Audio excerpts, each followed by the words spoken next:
Hello, everyone. My name is Yvette Cozier, Associate Dean for Diversity, Equity, Inclusion, and Justice at Boston University School of Public Health. Thank you for joining us for our latest public health conversation starter.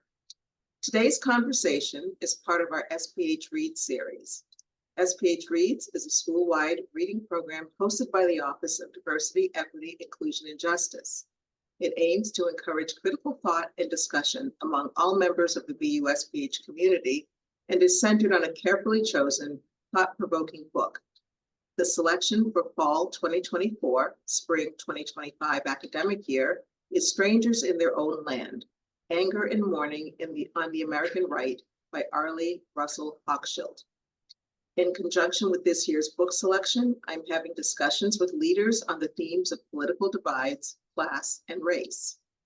Today, I have the privilege of speaking with Dr. Virginia Sapiro, who is a political scientist and psychologist and was professor of political science emerita and the dean of the College of Graduate School of Arts and Sciences at Boston University prior to her retirement. Gina received her bachelor's degree in political science from Clark University and her PhD in political science from the University of Michigan.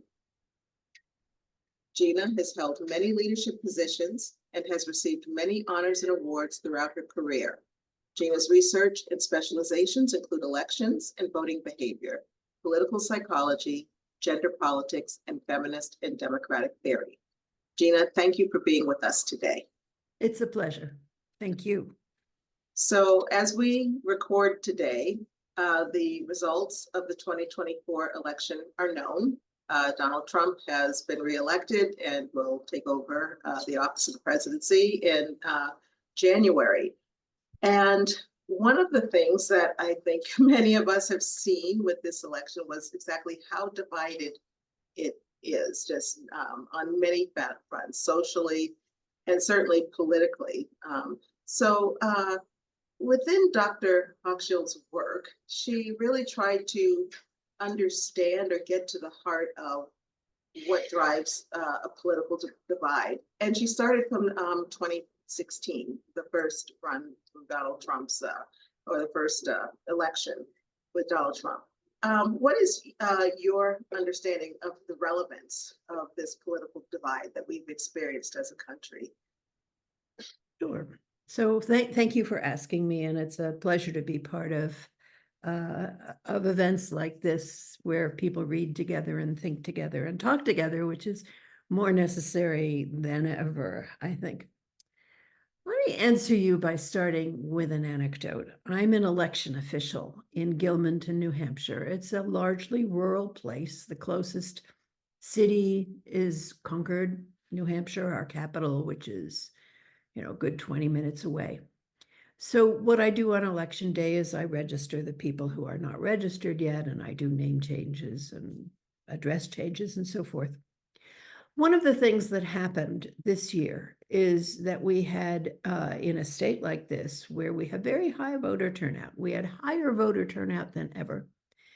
And we registered a massive number of voters on election day. Now, when I tell you we registered new voters, you're probably thinking of 18, 19, 20-year-olds, people like our Boston University students. And we did have young people, but a very large proportion of the new voters that I registered were older people, middle-aged and even older, who had voted in the past, sometime long in the past, but long enough ago that they were bounced off the records and had to come in and register again. And the vast majority of those people were Republican. They registered as Republicans. The vast majority were Republican men, and many of them expressed in one way, through their faces, through their demeanor, and even through their words, a great deal of anger. And the fact that they were showing up at the polls where they hadn't come in a long time, and they were motivated by anger.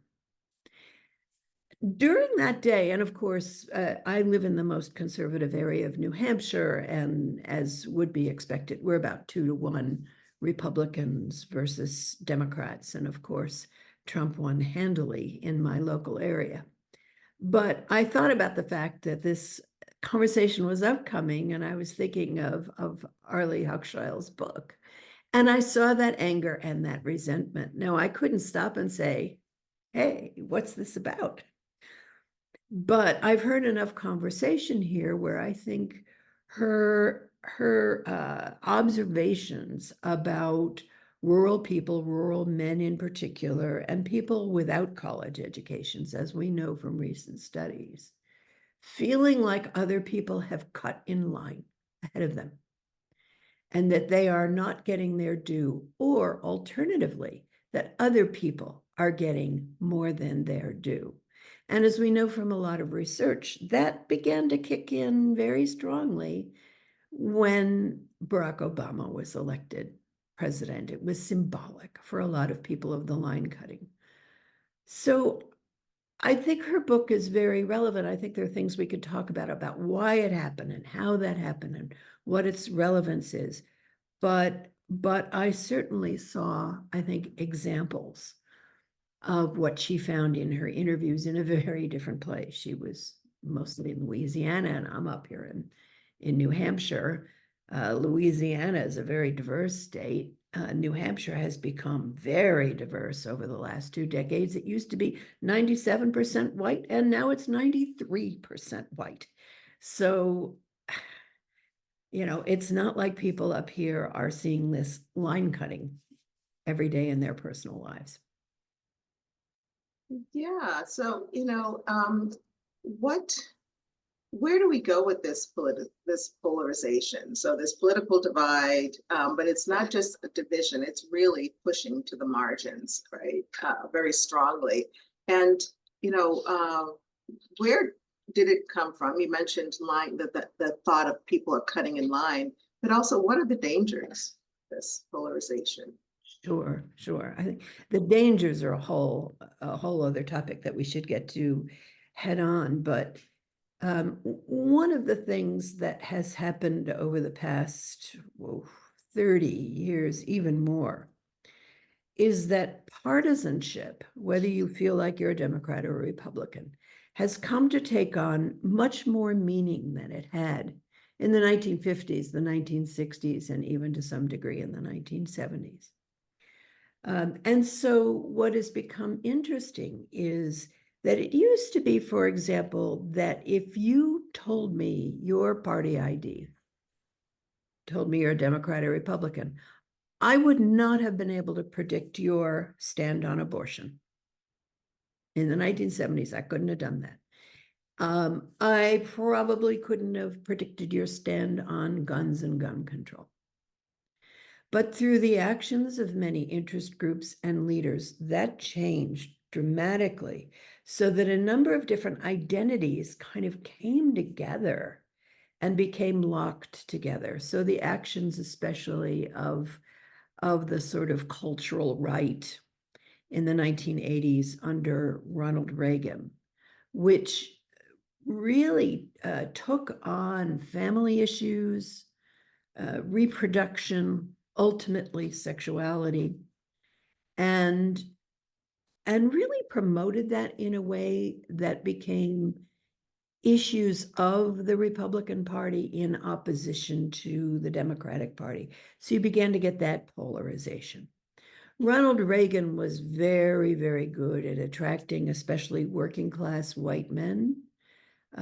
For those of us who are old enough to remember it, he really emphasized, and some of the conservative unions with him, George Meany and others, emphasized the idea that the Democratic Party had promoted this cutting in line of giving affirmative action, which to them meant handing out jobs to people who didn't deserve them, and that's why they had never had them before.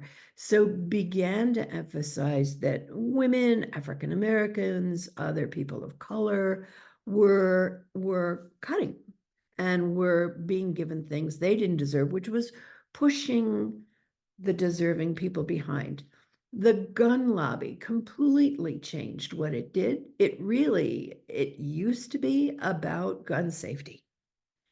And that really changed during that era. So all of this is to say that these different identities and different issues began to line up and be integrated much more with our sense of party ID. So now, if you tell me your party, I can make a pretty good guess about your stand on guns, on reproductive rights, on abortion, and so on and so forth. And so that means that polarization takes on all these different kinds of identity, lifestyle, life space issues. They've all glommed together. So they're personal. So following up on that just a little, with thinking about this divide and polarization, how does gender fit in that? As you know, the US, one of the largest democracies on the planet, has yet to not, elevate a woman to the role of presidency. Right. How does that play? Yeah, a couple of times I thought I might see a woman president in my lifetime. Being now well into my 70s, I believe I won't. Which, given that I've been active in that space for a very long time, does make me a little bit sad. So gender was all folded into this in the sense of certainly in the 1970s, affirmative action as it was discussed in terms of people of color and women and the overlap. Reproductive policies, of course, were very important. And so and sexuality and research has always shown that women, even those who live lives that look fairly traditional, what you might think of as, cis heterosexual women, tend to be a little bit more flexible, if you will, about sexual and gender issues than men in that same space, and are less frightened. And if we end up talking about public health a little bit and what all this does to our brains and hearts, it's really interesting. So gender becomes a part of this. Now, the thing that's very interesting is the appeals of the Democratic Party, and especially in the last couple of elections, have been very much, well, we're going to bring all the women into our space, by which they mean the white women, right? Because close to 90% of African-American women consider themselves Democrats.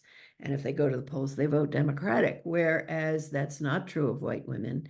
And it is less true of Latinas and Asian Americans. Unfortunately, Americans, when they talk about race, they tend to talk about white people and African Americans, and we're a lot more complicated than that. And so we can extend that discussion. So in 2016, about 53% of white women voted for Trump, and this year it's probably about the same. White men voted much more for Trump. If you break it down by education, you can see that college-educated white women, it's unclear where we are, maybe half to a little more than half voted for Harris. Among white women without a college education, very strongly Trump. So the question a lot of people have asked, to put it on the side of those who have been favorable toward the Democrats and Harris, what's with the white women? And what's with the white women is what I said a few minutes ago. Partisanship is an identity. And we have to take that very, very seriously, and especially in a polarized world where your family, your friends, the people in your various social networks are likely to be of the same political party. What we've known for decades and decades is that partisanship is the first and foremost thing that drives our vote, to the extent that in every election, roughly 90 to 95% of people who think of themselves as Democrats vote Democratic. Roughly 90 to 95% of people who think of themselves as a Republican vote Republicans. Republican. So when we're thinking about who can be captured for one side or another, we're talking about the minority who are independents. And so that's the thing, is white women, like white men, are majority Republican, although not as much as men are. And they've probably lost college-educated white women, and that's likely to continue. And so that's the story. What has to happen is some shift in partisanship. We sure didn't see that happening this time. Thank you for that. So now switching a little bit to mental health and well-being, certainly in these last couple of years of campaigning, because it does really take multiple years of campaigning, has had a huge impact on individual mental health and well-being. And what do you think the impact will be for certain populations now that the election is over, the impact in their mental health, and with the new administration coming in January? Thank you. Yes. Let's start from the broadest, which is a lot of people are pointing out that this really is our second post-COVID election. And if you look worldwide in the post-COVID elections, the governing party has lost the majority of times. In the past year, in every country where there's been elections, the governing party lost. So that actually happened when we elected Biden. And it happened this year when we elected Trump. So I think if we back up, first of all, to the vulnerabilities that were created by all of our experiences during those years of the height of the pandemic. As a population, we were left quite vulnerable. And during that period, of course, we were isolated. And children, this is something I've not seen research on, but children spent critical times of their childhood isolated in their families or with their caregivers. And what is the impact now? It doesn't just stop. They don't just go out and say, okay, let's play ball. We're healthy now. So we begin with that vulnerability, and in a time of growing polarization that creates anger, a generalized anger, that obviously is not, and a lack of trust, that's obviously not healthy. And then if we move to the motivations and the, not just partisan differences, but hatreds of the past year, the moving into personal camps, words and actions that are just horrific, I think that affects all of us. But then if you take the most vulnerable populations, if you take the people for whom this means possible deportation, or who recognize that they or a loved one who was a woman in their family may suffer pretty disastrous consequences in their health because of the lack of health care. The impact on African Americans, women especially, but the impact on African Americans with the kind of policies and racism that has been raised, and this is, I think there's something that's unusual for this era, in that, of course, racism is not new. It's become more polite in the last 10 or 20 years.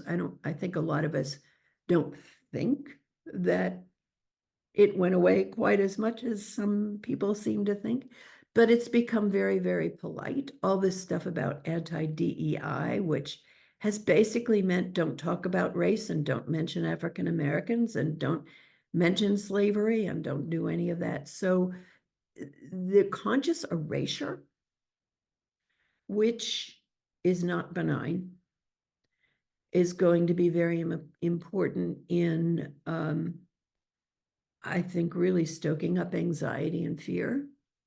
And likewise for women, the amount of misogyny. And then if you combine those and talk about the misogynoir of the people who fall into all of these different categories and experience that very, it's not additive, as we know, experience this very particular kind of violent racial abuse. How do we protect each other? What kind of public health measures are there when, for example, in your curricula, there are people who would not want you to even mention any of this, not give books to children? I fear greatly for those people living in states that are trying to erase, because of course you're not erasing the fact, just the discussion. Thank you for that. Yes, January will be a very interesting time to see what will happen. We have some sense of what could happen, certainly, but I don't think anyone is willing to go there to see exactly what will happen just yet. So there is so much anxiety. So, pivoting back to the young people and what you were saying at the top of this conversation during your registration efforts in New Hampshire, you were registering a number of older, middle-aged voters. And we know that historically, young people don't vote at the same levels as older people. So to students at BU in general, the School of Public Health, what advice would you give for young people thinking about whether to vote and who to vote for? I mean, I just want to say that, there was a lot of back and forth over, well, I don't like either candidate. So Right. I'm either Right. not going to vote or I'm going to vote for someone who has no chance at all of winning, and the ramifications of that type of vote. What advice would you give? Well, we see the result. This election came about not because of large number of people shifting toward Trump, but a softness in the turnout and energizing of people who might otherwise have voted for the Democrats. And that's in some cases, people who say, well, I don't love either one. In some cases, it was pockets where Gaza was a particular concern, and there was a view that not voting for the Democrats would teach them a lesson or something. I find it difficult to believe that it was on the basis that the guy who did the Muslim ban was going to be really, really good, but that could just be me. Does voting make a difference? It does. Look around. Look at the court. Look at the appointments. Look at who's being appointed now. A number of people have said something that I think is very important. When you pick a candidate, you're not picking a partner. You're not picking the person you're going to live with. You are picking a broad-based group of people. We hope in a democracy, although that's very tenuous now, but we hope in a democracy where you can have debate and argument and someone else can win next time. And one of the issues we have this time is we do have an incoming group of people who do not believe in that as much and really do believe in more personalistic government. They want to politicize the administration. They want to politicize the military. They want to use the military domestically. They admire people like Orban and Putin and all of those people.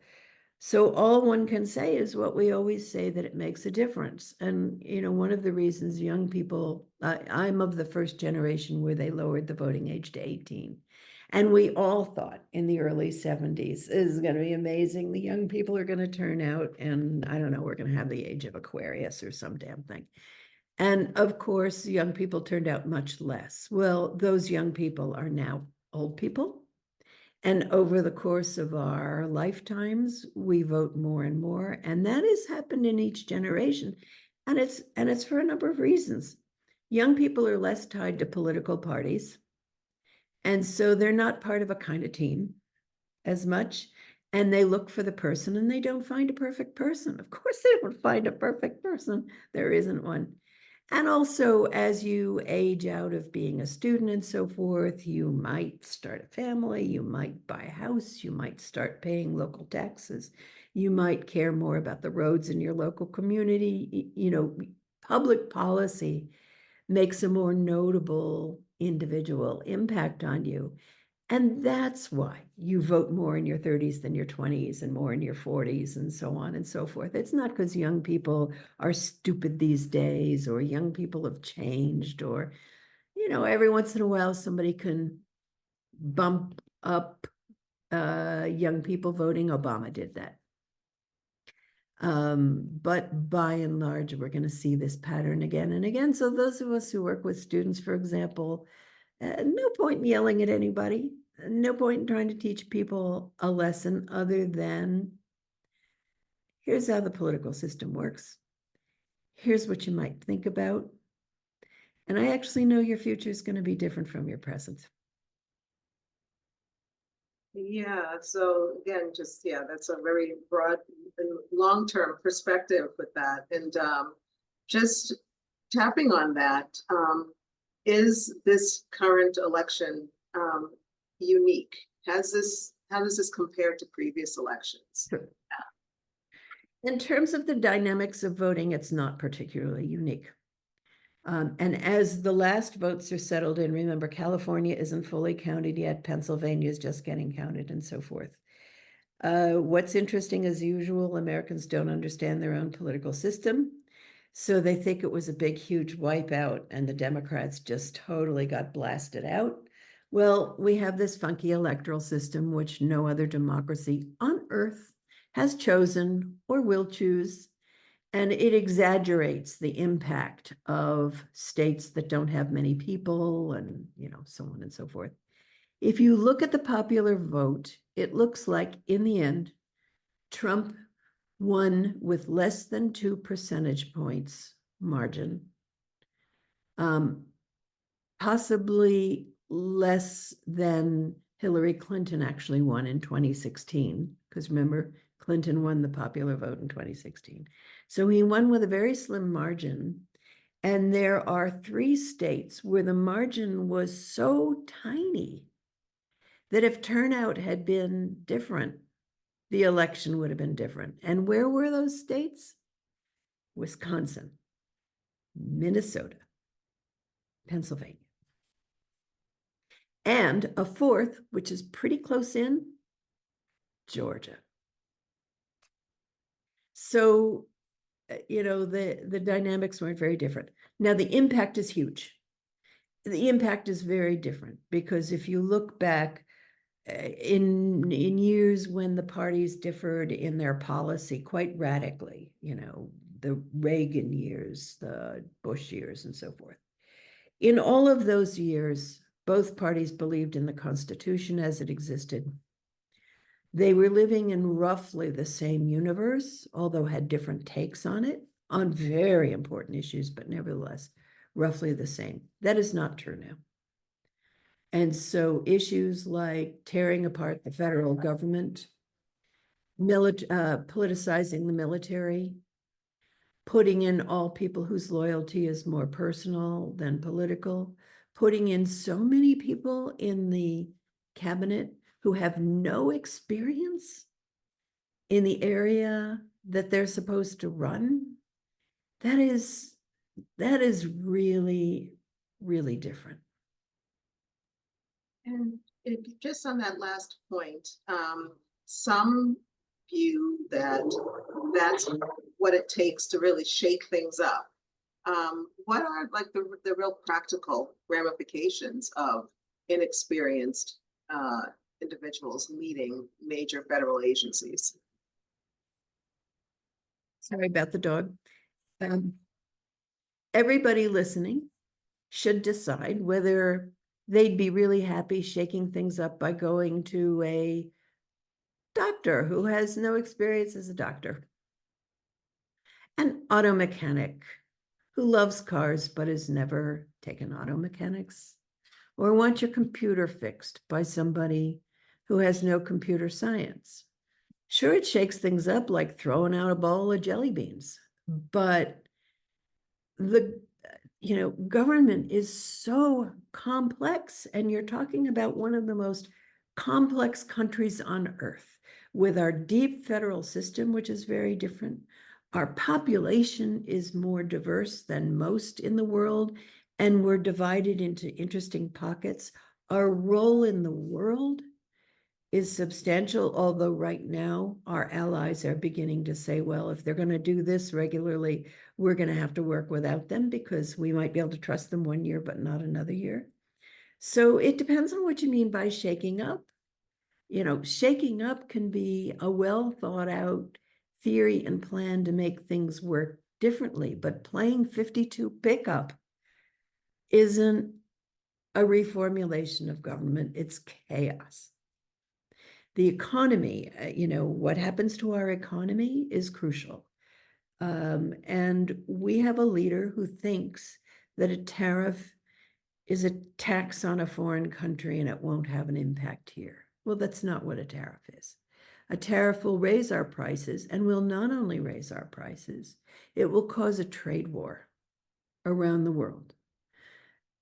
Deporting people who do much of our farm work and service work, if people think prices are high now, if their plans to deport people leave aside the humanity and the justice of that, if the substantial group of people who are our farm workers and our service workers and hotel workers and restaurant workers are deported, exactly what is going to happen to the price of food? It's going to skyrocket. So again, just going back to the top of our conversation around the anger, the palpable anger that you sensed from the mostly men who were coming in to register and to vote. How do we square these two things? How do we either as individuals or as groups square this so that we can somehow move forward as a country? Any thoughts? That's the toughest question, because the people we're talking about, by and large, don't trust what they call the mainstream media. Don't read it, don't pay attention. And also remember, if you're talking about largely people who have not been to college, the reading levels and technical knowledge of being able to listen to, for example, economic news or health news or crime statistics or any of that. It's not that people aren't smart. It's, those of us who are more educated learned how to understand those things and kind of be fluent in, you're in public health, but you can listen to crime statistics, or you could listen to economic statistics and have a sense of what that means, because you're not an expert in that, but you've learned something about how to understand these things. Likewise, me with health data, I can read it. So we have people who aren't following what we'd think of as real news, would not be going out of their way to reading NBER reports on the economy, get most of their news from talking to neighbors and social media, which is, by the way, how most young people get their news. And so you get these bubbles. That's a shaggy dog way of saying, I don't know. Nobody really knows how you reach people, because screaming doesn't help and having reports on the news doesn't help. And we're talking about people who will never watch something like this. So as we come to wrap up, what advice would you have for current students, current School of Public Health students, as they begin to embark on their public health careers? Okay, I'm going to make some guesses about the social and political leanings of students who enroll in public health schools. And I'm going to say, give yourself time to grieve if you're still doing that. And then stand up, dust yourself off, and figure out what your domain of action is. You're not going to take care of it all. And you can't take care of the things that are far away, but there's plenty to do in every community, in every domain of life, in every job. And what I've always reminded my students is what would have happened if the people in the abolition movement, the first time somebody said no, said, oh, we're dead. We can't do this anymore. Or the women's suffrage movement, or the union movement, or the civil rights movement, or go on and on and on. It's not all over yet. Justice takes a long time. It may bend in the right direction, but it's really a curlicue. And it's really important for people not to give in to long-term grief in this, and choose where you can do something and make a difference to some people. And it seems to me that shouldn't be terribly hard for people who are studying public health. I like that advice very much, and I hope that students will listen to that. I certainly believe, yes, and like, be in our feelings for now, but we have to be ready to move forward in a real positive and constructive way. So, Some Gina, days it's harder for me to take my own advice than other days. as well, I agree with that as well. I do the same. But I really, really appreciate your taking the time to impart your wisdom on us and help us as we are in this very interesting time in our country, and just as our students are in their lives. And your insights are quite invaluable. So I thank you so much. Well, thank you. These conversations are very important to share perspectives and hear what other people are thinking. Thank you. Thank you.